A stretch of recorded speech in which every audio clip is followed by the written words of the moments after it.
नमस्कार साथियों, आप सबका पुनः स्वागत है श्रद्धा एस्ट्रो ज्योतिष में। आज हम लोग कवर करने वाले हैं कर्क लग्न के भावों में, अलग अलग भावों में मंगल का प्रभाव। इससे पहले हम लोगों ने मिथुन लग्न तक मंगल के अलग अलग 12 भावों में प्रभाव को जान लिया था। तो अगर आपने वो वीडियो नहीं देखी है तो आप सिंपली प्लेलिस्ट सेक्शन में जाएं, आपको वो प्लेलिस्ट मिल जाएगी, जहां आप मंगल के मिथुन लग्न, मेष लग्न और वृषभ लग्न के अलग अलग 12 राशियों या ये कहीं 12 भावों में प्रभाव को जान सकते हैं। मेरा नाम है सनत कुमार वाजपेयी। 15 सालों का अनुभव मुझे साइंस एंड एस्ट्रोलॉजी में। हमारे बारे में और ज़्यादा जानकारी के लिए आप सिंपली गूगल करें, गूगल पे लिखें सनत कुमार वाजपेयी या आप सिंपली लिखें श्रद्धा एस्ट्रो ज्योतिष। आपको हमारे चैनल के बारे में, मेरे बारे में, मेरा एजुकेशनल बैकग्राउंड, ये सब बातें आपको पता लग जाएंगी। क्योंकि किसी भी व्यक्ति से जानकारी हासिल करने से पहले उसका एजुकेशनल बैकग्राउंड ये जान लेना ज़रूरी है, उसको कुछ आता है या नहीं है। तो वो सब बातें हमने ऑलरेडी कई बार बता रखी हैं, इसलिए हम बार बार हर चैनल, हर वीडियो में नहीं बताते हैं, आपको आसानी से मिल जाएगा। तो आज का विषय है कर्क लग्न के प्रथम भाव में मंगल का फल। तो अगर प्रथम भाव में मंगल बैठते हैं, आपको पता है, पहले तो कर्क लग्न का बेसिक नेचर पता होना चाहिए। कर्क लग्न वाले बड़ा ही शुभ लग्न माना जाता है। आपको पता है चंद्रमा जो हैं वही तय करते हैं कि किसी की क्या राशि होगी, हमारे मन के कारक हैं। और जब स्वयं चंद्रमा के लॉर्डशिप की बात आती है, चंद्रमा के किसी राशि को उसके मालिक बनने की बात आती है, तो चंद्रमा ने राशि चुनी है कर्क। कर्क बहुत ही प्रोटेक्टेड है, बहुत ही केयरिंग राशि मानी जाती है, बहुत ही हॉस्पिटैलिटी वाली राशि मानी जाती है। तो आई थिंक इंडियन गवर्नमेंट को भी हो सकता है किसी को हास्यास्पद लग रहा हो, लेकिन अगर वो अपने संस्कृति को अच्छे से जानता है, पहले भी हमारे जो ऋषि मुनि होते तो किसी व्यक्ति के डील डॉल और उसके सब चीज़ों, उसकी कह सकते थे एस्ट्रोनॉमिकल से एस्ट्रोलॉजिकल डिटेल खंगालते थे और उसके बाद ही उसको पर्टिकुलर किसी एक पर्टिकुलर चीज़ को ज्वाइन करने के लिए कहते थे। तो आज भी क्यों ना अगर हम किसी व्यक्ति को इस प्रकार से टटोलें, जैसे केयरिंग डिपार्टमेंट की बात करें या मेडिकल में जहाँ पर भी लोगों को जान बचाने वाली बात आती है, दिल से सेवा करने वाले जो केयरिंग नर्स की बात करते हैं, तो ये ज़बरदस्त केयरिंग करने वाला नेचर होता है कर्क राशि का। अपने घर की रक्षा करने वाले होते हैं और लोगों के दिलों पर राज करने वाले होते हैं, क्योंकि इमोशनली चंद्रमा, लेकिन ये शर्त यह है कि चंद्रमा अच्छी स्थिति में हो।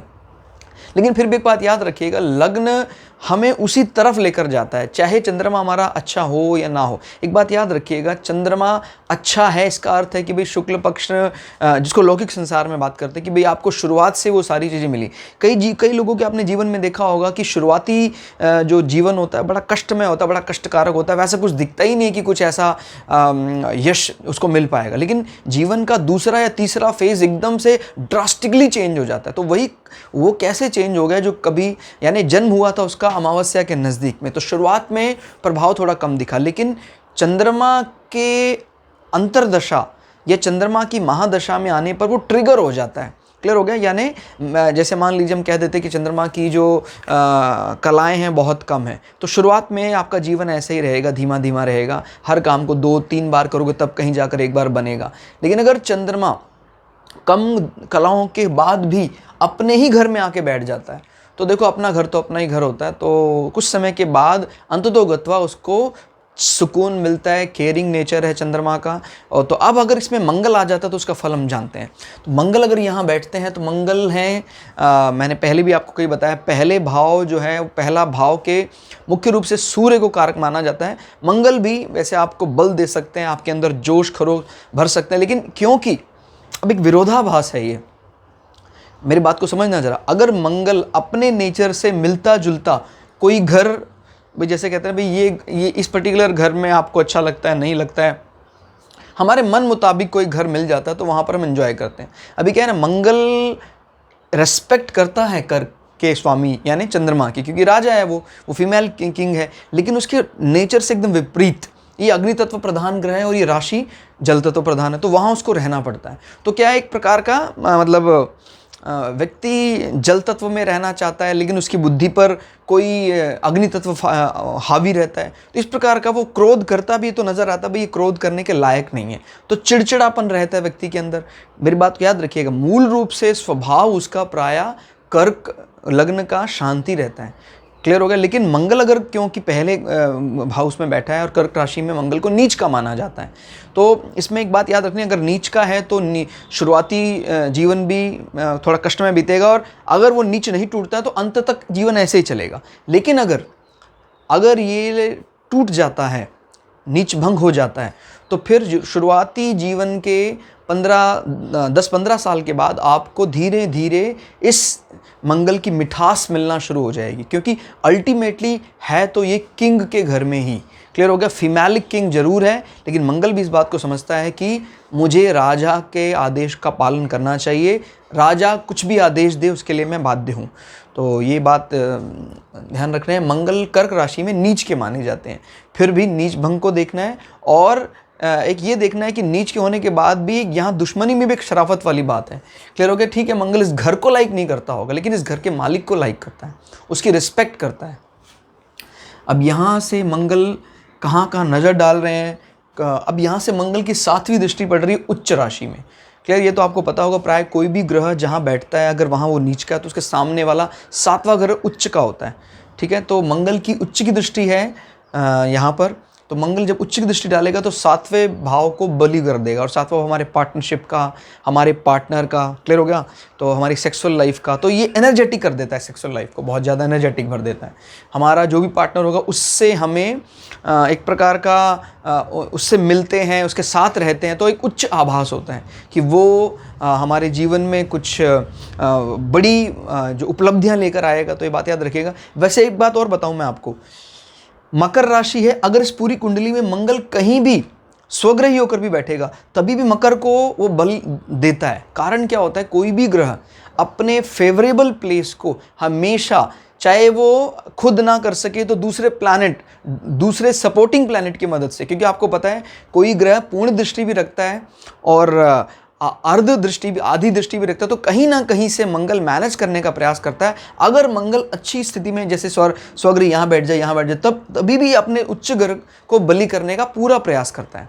क्लियर होगा। फेवरेबल प्लेस है, मंगल की निगाह हमेशा यहाँ, मतलब चाहे बेशक से मंगल इसके एकदम फ्रंट पे ना भी बैठा हो, एडिशनल एड ऑन बता रहा हूँ, बहुत इंपॉर्टेंट है, कभी भी कोई भी प्लैनेट अगर स्वग्रही होकर अच्छे बैठा है तो अपनी उच्च राशि का भी वो बखूबी ध्यान रखता है, और अच्छा खासा, जैसे मान लीजिए शुक्र की बात कर लेते हैं, शुक्र मीन राशि में उच्च के होते हैं, अगर वो तुला राशि में या वृषभ राशि में स्वग्रही होकर अच्छे डिग्री के साथ बैठ जाते हैं तो वो वहाँ बैठकर मीन राशि को भी संभालने का पूरा काम करेंगे। मतलब व्यक्ति अपने व्यय में पूरा राजसी खर्च करेगा, और इसमें कोई दो राय नहीं है। क्लियर हो गया। तो ये बात याद रखिएगा। तो क्योंकि यहाँ बैठकर जो मंगल करते हैं वो मंगल कहीं और बैठकर वो करने की कामना करेगा, तो मंगल पूरा इसका ख्याल रखेगा, इसमें कोई दो राय नहीं है। तो मंगल ने क्या कि आपके साथी को, आपके पार्टनर को काफ़ी ज़्यादा एनर्जेटिक बना दिया, ये कहीं विस्फोटक टाइप बना दिया पर्सनालिटी। आपके साथ जब वो रहते हैं तो आपको बल बढ़ा हुआ सा लगता है। क्लियर हो गया। और यहाँ से मंगल कहाँ कहाँ दृष्टि डाल रहे हैं, 1 2 3 4, चौथे घर में मंगल दृष्टि डाल रहे हैं, और ये कारक है, इसका चंद्रमा कारक है, बुध भी माना जाता है। तो मंगल की दृष्टि वैसे आपके घर के लिए, ज़मीन के लिए तो ठीक है, अगर कोई खेती बाड़ी आपको लेनी है तो ठीक है, नहीं तो मंगल वैसे इस घर के लिए कोई ज़्यादा देखिए, हालांकि आजकल कई अलग अलग प्रकार के नए नए प्रोफेशन बन रहे हैं, उन प्रोफेशन को ध्यान में रखते हुए कई अलग अलग बातें भी ऐड की जा सकती हैं, लेकिन फ़िलहाल में अगर बात करें, हमारी एंशिएंट बुक ने साफ साफ लिखा है कि चौथे घर से कोई खासा ताल्लुक नहीं है मंगल का। तो मंगल अगर चौथे घर में रहते तो एक माता पिता के, जो नॉट पिता, माता के और स्पेशली उस घर में रहने वाली महिलाओं के प्रति जातक का स्वभाव थोड़ा क्रूर हो जाता है। क्लियर हो गया। तो वो संबंधों में विच्छेद का कारण बन सकता है। और यहाँ से 8वीं दृष्टि मंगल डाल रहे हैं आपके आयु भाव में। क्लियर हो गया। और आपके कष्ट भाव में, तो आयु संबंधी आपको दिक्कतें आ सकती हैं, हेल्थ संबंधी इशू हो सकते हैं आपको, और तो आपको बचना चाहिए। जब कभी भी मंगल की अंतर्दशा चलेगी तो आपको कष्ट हो सकता है। क्लियर, तो ये ध्यान रखिएगा।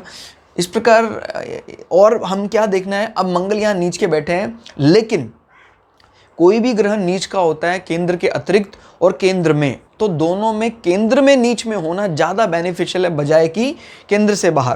क्योंकि केंद्र का मतलब, अगर वो चीज़ यश देगा तो भी समाज में फैलेगा, अपयश देगा तो भी समाज में फैलेगा। यानी इन हाउसेस के कोई भी काम को हाईलाइट किया जाता है। तो इसको आप समझिएगा ज़रा, इस नीच को उस नीच से ज़्यादा बली माना जा सकता है। क्लियर हो गया? क्योंकि वैसे भी जब आप लग्न से गिनेंगे तो नीच भंग हो जाएगा। क्लियर होगा? अगर जैसे कहते हैं लग्न से अगर ये गिना जाता है तो इसका जो उच्च का स्वामी है, मंगल का उच्च का स्वामी मान लीजिए शनि, अगर वो लग्न से केंद्र में आ जाता है या चंद्रमा से केंद्र में आ जाता है, तो बार बार केंद्र की बात हो रही है, यानी केंद्राज आर वेरी इंपॉर्टेंट। तो अगर केंद्र में वो उस प्रकार का कोई कॉम्बिनेशन बनता है तो फिर वो नीच भंग हो जाता है। तो ध्यान रखिएगा, यहाँ से आप अगर बात करते हैं दशम भाव की, तो दशम भाव संबंधी कार्य को कुछ रुकावटों के बाद आपको सक्सेस मिलेगी आपके कर्म क्षेत्र में। कर्म आपका कोई भी आप काम करने वाले होंगे, लीड करने वाले होंगे, डायरेक्ट करने वाले होंगे उस काम को, तो उस प्रकार के कामों में आपका पूरा मन लगेगा। और मंगल आपके संतान भाव का कारक भी है, विद्या भाव का कारक भी है, सडन गेन्स का भी कारक है। तो इसमें भी कुछ रुकावटें आपको मिलेगी क्योंकि मंगल अभी नीच का हो गया है। मैं आपको बार बार बता रहा हूँ, नीच भंग होने पर आपको जो सुखों का एहसास है वो दुगनी तेजी से मिलता है। क्लियर हो गया? तो यहाँ नीच भंग जरूर देखना है। तो दोस्तों ये हमने पढ़ा, डिस्कस किया कर्क लगन के प्रथम भाव में या कर्क लगन में कर्क राशि में अगर मंगल बैठ जाए तो उसका क्या फल मिलता है। और जब तक आप इस प्रकार से अलग अलग भावों में अलग अलग लग्न के ग्रह को बिठा के नहीं देखेंगे, तब तक जो भृगु सरल पद्धति है उसका पूरा ज्ञान आप लोगों को नहीं मिल सकता है। तो दोस्तों आपको ये क्लास कैसी लगी कमेंट करके ज़रूर बताइएगा। और मिलते हैं अगली क्लास में, तब तक के लिए जय श्री भृगु पराशरा, जय श्री शुक्राचार्य, नमस्कार।